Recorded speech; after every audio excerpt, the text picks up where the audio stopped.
Hello, and welcome to the Heal Your Heart, Heal Your Life podcast, the podcast where we talk all things we've survived through, whether that be trauma, life lessons, and most importantly, how we've healed.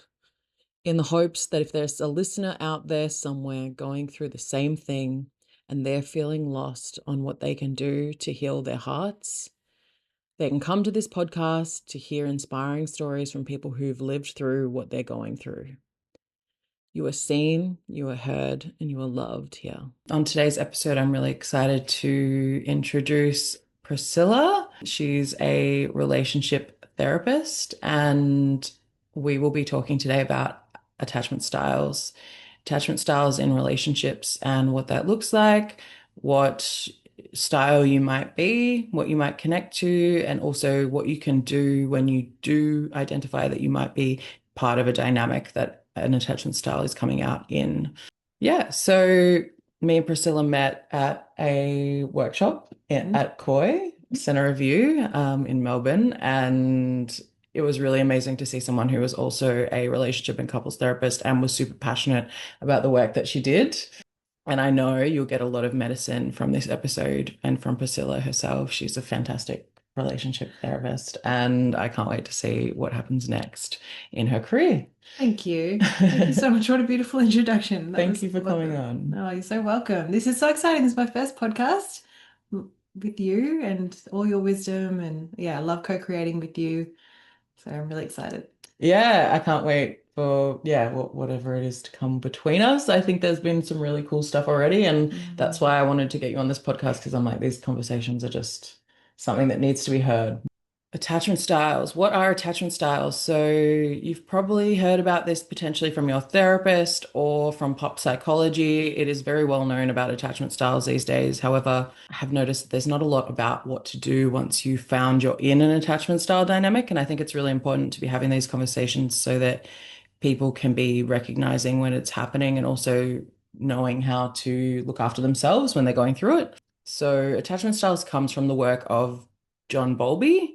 So you can look that up if you're interested. And essentially, it's all about the way you were raised by your caregivers growing up and the way they responded to you when you had needs and when you had significant emotions coming up or something like that. When you needed them, how did they respond? So there's four different styles, and they all have an impact based on how your caregivers were relating to you as a child.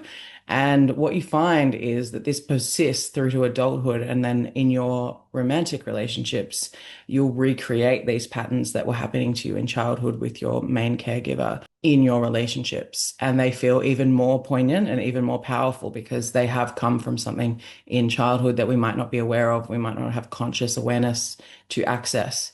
So there's four different styles. The first one is anxious attachment. So anxious attachment is all about you had a need, maybe you were crying as a baby, and your caregiver was inconsistent and wasn't able to be there for you. And so you have this feeling of like wishing that there was someone there to care for you or give you that emotional support, but they're not there. They're absent instead of being present.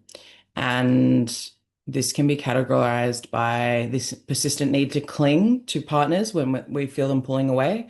We might have this fixation on noticing in the relationship when someone steps away or when someone pulls back, either emotionally or energetically, and wanting to pursue and run forward when that happens so that you can maintain the connection, maintain the safety of that connection. And you're constantly looking for that external validation in, are we okay? Is this relationship okay? Am I safe right now? Is there anything? Beautiful. That was beautiful. Yeah, really great. There was something I was like, but I didn't want to interject because you were in flow. Um, but yeah, just that urgency of, yeah, connection's gonna go. This is gonna go. That, that's their fear. This is gonna be taken away. What can I do? Yeah, showing up. So the avoidant attachment style, or people who tend to use avoidant strategies, um, as young children, they may have had their emotions dismissed or minimized. So they learned the core belief that um, I can't rely on anyone, I can't depend on anyone, no one will show up for me. So they become hyper independent, and independence feels really safe for them, and connection feels unsafe and Mm. scary. So they'll attribute their emotions to more external factors. They'll minimize their own emotions. They'll look for things like, oh, you know, they might be experiencing emotions, but they'll attribute it to like, oh, I need to drink more water, or I didn't eat very well, or I need to move my body. All beautiful, great things as well that are regulating, but they tend to, like, as I say, minimize their own emotions and struggle to tune into that depth. They, yeah, so connection feels really threatening, commitment feels threatening. They're scared of enmeshment, being enmeshed and being lost in that connection. Mm. Beautifully said. And then there's the disorganized style, which is kind of a combination of both. There's this need for connection that is persistent. However, it's also underscored by potentially having caregivers in the past who gave you connection, but also withdrew and also were potentially abusive or um, unsafe to be around. So it's like this element of like, there is a level of connection here, but it's not safe to have. So, So this is it's very push-pull. This the people with fearful avoidant or disorganized attachment style, they use strategies from both the anxious attachment and the avoidant. So they might go between, or it's different, it's activated in a dynamic, right? So if someone's more anxious, if someone uses more anxious styles, the fearful avoidant might tend to use more avoidant because that's feeling unsafe. Whereas if they're with someone who's more avoidant, then their anxious might mm. get turned on. So it does happen in a dynamic, and that's with everyone, not just fearful avoidance, but I guess it's more pronounced with fearful avoidance because they're got the tendencies already for both. And that happens when you might have had two parents with each with a different attachment style, one avoidant or one anxious, or um, emotional attunement was so intermittent and unreliable, essentially. So you didn't know when you were going to get attuned to, when you weren't. So sometimes it was appropriate to feel more dependent on yourself um, and not have that trust. And then other times um, it might be taken away, so you take advantage of it. So it was, yeah, push pull, and that's Mm, carried over. mm. Yeah, definitely. And then the final style is secure style. So secure style I kind of see as like the where we want to be going, where we want to end up. So secure style is obviously you had a caregiver who was very attuned to your needs. So when you were crying, for example, they came to soothe, or when they would allow you to make mistakes and do things that you need to do without being hyper anxious or worried and kind of put that on you as a kid. And then this can lead to feeling a lot more secure in relationships that when someone does pull back, you kind of have less of a need to pursue and you kind of can sit with that and decide, is this still for me or is this not? And it's just categorized as like safety feeling safe in relationships and feeling like you can explore and kind of go out into the world and potentially make mistakes, do things like that, but come back home to self and come back home to that relationship and feel comfy in that and not like it's a threat in any way because you've been modeled that relationships can be safe havens essentially. And I found it really interesting to learn the other day that if you have a 30% Mm. attuned caregiver, then you can end up with a secure attachment style. And I was like, wow, that's so low. Yeah. But amazing that we can kind of get to that from there. Yep. So if your emotional needs are responded to 30% of the time, you'll generally um, have secure tendencies, secure strategies you'll feel attuned to, and you'll be able to attune to yourself because of that. Mm, Yeah, and trust yourself in that. So, yeah. cool. So they're the four styles. You'll probably recognize yourself in one or many of those. It's not fixed. You don't say I'm one of these and I will never change. Like Priscilla said before, it can change depending on the dynamic of the Mm. relationship or who you're around or just even times in your life. So, firstly, let me just talk about the nervous system Yes. because the attachment styles are nervous system responses. Hmm. Um, they are keeping us safe. So whenever our caregiver, we're always asking our caregiver, and now as adults in romantic relationships, we're always asking, are you there for me? Are you Yes. accessible? Are you responsive? Are you going to emotionally engage with me? And kids are asking this constantly. And when that answer is no, it is a threat to our survival. So we Mm. come up with these strategies to cope with that. Um, so it's a nervous system response. It's almost as innate as like fight, flight, freeze. Exactly. Yeah. Yeah. Exactly. Yeah. So um yeah, so beyond, so our nervous system is forming, developing, it responds in a certain way, and by the time we're 13, it's responding. Mm. It's automatic. And then we're using our attachment style to cope with how that responds. So yeah, we're all feeling, fear in some ways, and we're responding to it, that threat of danger. Yeah. So does that mean that if we are finding that, say, our anxious attachment is threatened and we're panicking and we just want to text them 100 times, Hmm. is there a way we can insert nervous system responses instead of texting them 100 times? Absolutely. So if you're noticing that pressure, that urgency, yeah, that is a cue, a sign of anxious attachment. Mm. So yeah, notice the sensations in your body. How I would work with it, if I would, because I get triggered that way. Mm. I notice the sensations in my body. I notice the urgency to want to do something, the desire, the need for Mm. connection, and then soothing myself, emotion regulation, grounding. And then when there's some safety in your body, digging a bit deeper, okay, what's going on for me? Because there's an Mm. underlying belief that you're going to be abandoned. Yes, And yes. so your response to that is to try and get into connection. And so Mm. you pursue, but generally that pushes the other person away. Yes, Mm. yes, yeah. Yeah. So, yeah, I love what you said about urgency and how important that is to Mm. pick up this pattern. So, yeah, you might be able to recognize, oh, I have an anxious attachment style. That sounds familiar. But I think recognizing it in the moment can be really tricky when we feel that sense of urgency of like, oh my God, I need the connection now. But I also think that's our trigger point of like the sense of urgency tells you it is a nervous system response because Mm. it feels like life or death. Like Yes.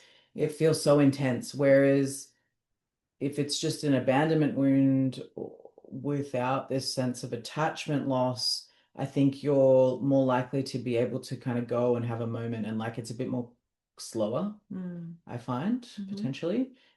So that might be a really good trigger for people who might be like, when would I utilize this?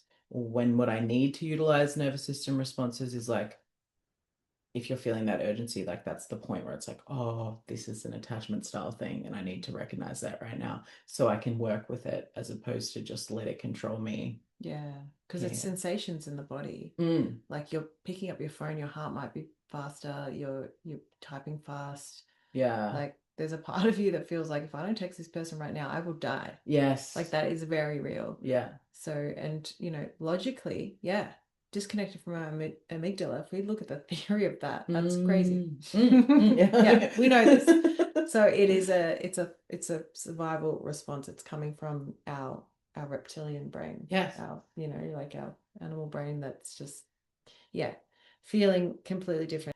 And that's a lot of wounding, like from Mm, childhood that is suppressed, right? It yeah. comes back up in different ways in our adult life. And yeah, it feels like this urgency and this, like, I need to do this to Mm, protect myself because it's such a threat. mm, Even though a lot of times we don't even know that consciously. We're mm, just acting from wounding. And we're going, why did I act like that? That's really interesting. That's not normally how I would react. Or mm, maybe it is how I normally would react in an abandonment situation or something. But I think it's those times where I'm like, I pull myself up on my behavior, like, oh, I was really harsh in that interaction, or oh, I was mm, really angry in that interaction. Like, where did that come from? It's like, oh, there's something deeper underlying here that maybe I need to look at from childhood, do some inner child work, something along those lines, because it's coming out now as an action in my adulthood that I don't necessarily align with. I don't want to be someone who yells at people, for example, or whatever. But it is coming up. It's just coming up and out, and I don't know where it's coming from. And like that's the point where it's like, let's delve a bit deeper. And I actually really like that because in our workshop, we're going to delve a bit deeper of mm, like, what are the parts of us that need us in that moment? and what are the protector parts that are coming up? It might be anger, it might be jumping in there and yelling at someone because that's how you protect that more vulnerable abandonment part of you that's really scared. And I think parts work is like absolute beautiful modality for working with this because we all have these parts of ourselves, but it's often not conscious and often hidden until we actually delve a little bit deeper and do that shadow work. That is often really hard for people to do, to look at those wounds. Because what they're doing, yeah, that's beautiful awareness, Kiara. And what we're going to be going into is what's happening in you in this dynamic. Whereas Mm, what I tend to see in my therapy room and what we tend to do is attribute, yeah, ascribe that yeah. behavior. Like if I feel like I need to text this person, we'll blame our Mm, partner. Like mm, but people might blame like their partner, attribute that feeling. Well, I feel insecure because they're acting like this, blah blah blah. yeah. It's truth to everything. Sure, maybe that's happening, Mm, but it's because they've scratched a wound in you, and that emotional response and nervous system response is happening in you. So let's explore what's yes. happening in you, what's going on Yes. in you, and it's a survival response. Yeah, and not some like, yes, it's being triggered by something that they are doing that you are perceiving, Mm. but it essentially is happening in you, and it's yeah. Yeah, and I think that's the role of any good couples therapist, right? Is like you get a couple in the room and it's like blame, they Mm, did this, blame, blame, blame, blame. Blame is not useful when you're mm, trying to build connection and mm, intimacy. mm, If anything, it's going to break you guys apart more. And so, as the therapist, the role is to be like, what is the part that you can control? And that is within. And how can we both work on what's going on for each part of the couple within, mm, claim our own dynamic, claim what's going on for us, take responsibility, look through that, sift through that, heal, begin to heal that, because that means that it's going to escalate way less than what it would have otherwise. mm. And again, if we come back to that conflict piece, the more we escalate, the more we jump into blame and like jump into attack, the less we're able to hold space for what our partner's going through in that moment, and the less we're building connection, essentially. So it's a really important point you phrased there. Why is it that anxious attachments attract avoidant partners? What we're trying to do in adult relationships, if it's unhealed and unintegrated, if the way that we've adapted and grown through that nervous system Mm, formation is we will recreate the same scenario yes. to then fix it and heal it. So the anxious attachment has the underlying belief of I'm not enough. Mm, I need to earn love. So they will tend to get into dynamics where, oh, I can change him yes. or them or her, Yeah. whatever. I can be enough. Mm, I can be enough and earn this love and yes. change it.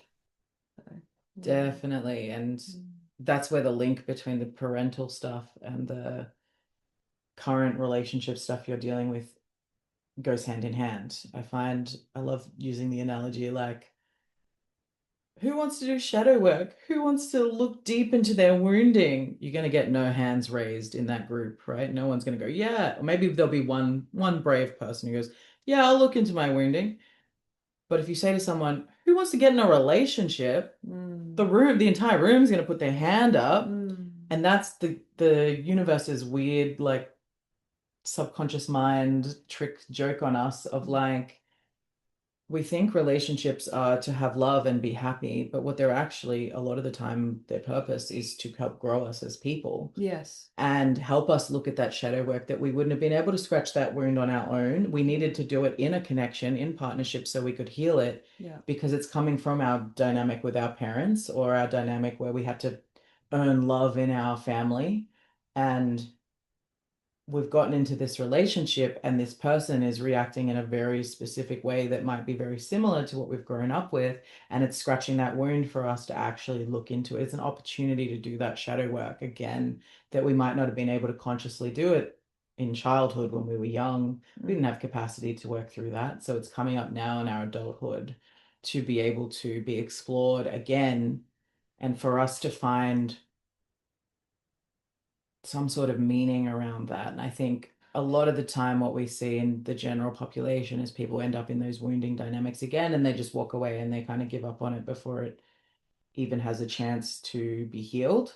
A lot of people really struggle when their wounding comes up, and that's so normal and so natural. And I think what we're leaning into more as a society is how can I actually grow from this situation and try to work with this wound instead of run away and avoid it so that it doesn't continue happening in my relationships because you might leave that relationship. Oh, this person reminds me of my mum. I'm getting out of here. But you might also attract another person who very similarly does the same kind of behaviors, who's like a whole different human, but has very similar behaviors again that you've attracted again because you still haven't worked with that wound enough to find safety within yourself to be able to let it go and let it have less of a hold on you. And you might still attract people who have, tendencies to be avoidant and you're anxious and you still want that love. But if you've actually done the inner work and you've sat with the shadow, it's going to be either to a lesser degree or you're going to find someone secure next time. It's going to always be building on where you are at vibrationally. Yeah. And I think that's why we do the shadow work. That's the most important thing, right? Is like that we're growing and healing and we're able to look at the wound and go, okay, I'm not getting this need met. I'm really struggling with feeling like I need to work to get love. And how can I give myself that love? How can I pull it back to my own dynamic again? How can I be that parent that I needed when I was a child? And how can I soothe my inner child and give them what they are looking for from a safe, supportive caregiver, whether that be my partner or whether I find that in myself so that I don't have to seek it out externally anymore. Yeah. Yeah.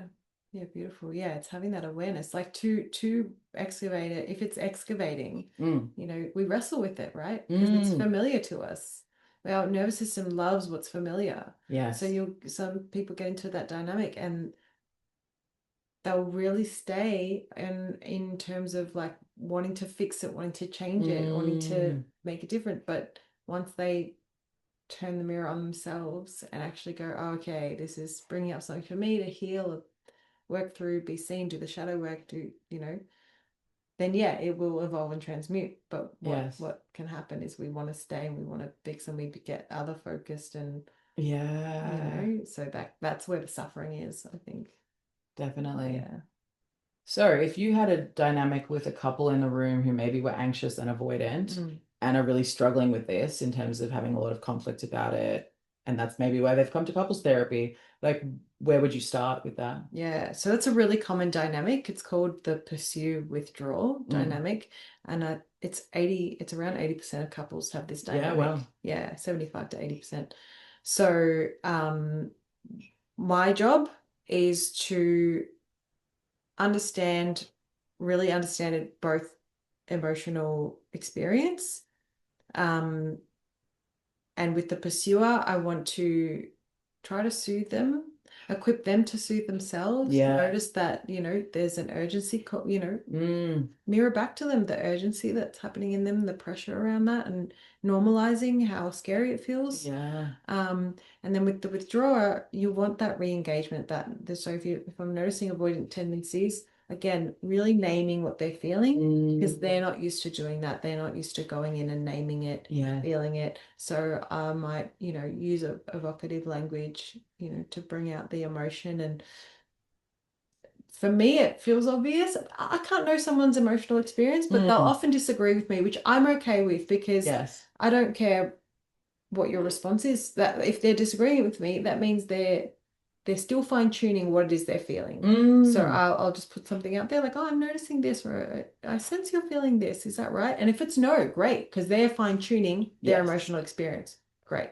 So for the withdrawer, I really want them to understand what's happening for them and their emotional experience and make it tolerable for them to stay with that discomfort and stay in the room in that dynamic. So normalizing it. Yeah. Feeling right now, oh, I just want to go outside and have a cigarette. Yep. Yeah, I imagine you would want to leave the room. That's so understandable. This is really uncomfortable. This is awkward, and you've got a third party here, like totally. Yeah. So just normalizing that for them. whatever's coming up for them, normalizing it, resisting it. And then that's really hurtful for the pursuer to hear, right? Yeah. See, they always want to run away, blah, blah, blah. Like, okay, yeah, it is. That must be really frustrating for you. And I imagine the urgency is building for you. So just normalizing everything and, trying to soothe the pursuer. Yes. While trying to engage the withdrawer. Yeah. And helping them be a bit more active in the conversation. What I'll do is I'll map out, their stories. I'll map out their fight and map out their stories. And when we do that, they often it often lightens it because you're naming everything. What are you feeling? What are you feeling? And what are you telling yourself about your partner in that moment? Yeah. Well, I'm telling myself this and that, and blah, blah, blah. And then what does it make you do? Mm. And we're mapping out their emotional experience, how they're communicating, and their partner's going, oh my God, like we're having two completely different fights. Yes. I'm like, yeah, yeah, you are. And you're both responding to it completely differently. So just naming it all. And usually the withdrawer feels a bit more heard towards the end of the session and they understand what's happening for them and their emotions because they're quite cut off and distant from their own emotions. So they can't hold space for the pursuers. Yeah. So yeah, it's just naming everything, calling everything out, and just making it more tolerable for both partners to withstand and be with, because it's unbearable for both of them. Yeah, It's definitely. really uncomfortable. So Definitely. Is there anything else you want the listeners to know about attachment styles, or I don't know, anything we've missed? What can we touched on a lot of things because the protector parts is a big part of this. So Yeah. Kiara and I both are trained in emotionally focused therapy, which talks about what the cycle that I just talked about. So that pursue withdrawal dynamic, and EFT is built on attachment theory. So yeah, and then in our workshop on Sunday we'll weave in IFS, internal family systems, the protector parts that form as part of attachment styles. These are adaptations; they are protector parts. So yeah, I think we've touched on stuff. And if you want to learn more, come to our workshop. Yeah, we would absolutely love to have you at Center of You this Sunday for working with your attachment style. The 19th of October. 19th of October, yeah. Yeah. The link will be in the description box below. Where can we find you, Priscilla, if we would want to work with you in future? Cool. Yeah, I'm on Instagram at silljones288, and my website is ascolta.com.au. So Ascolta Counselling and Wellness is in Cheltenham. So far I'm there Tuesdays and Fridays, and the rest of the time online. Great. Thank you so much. Thank you.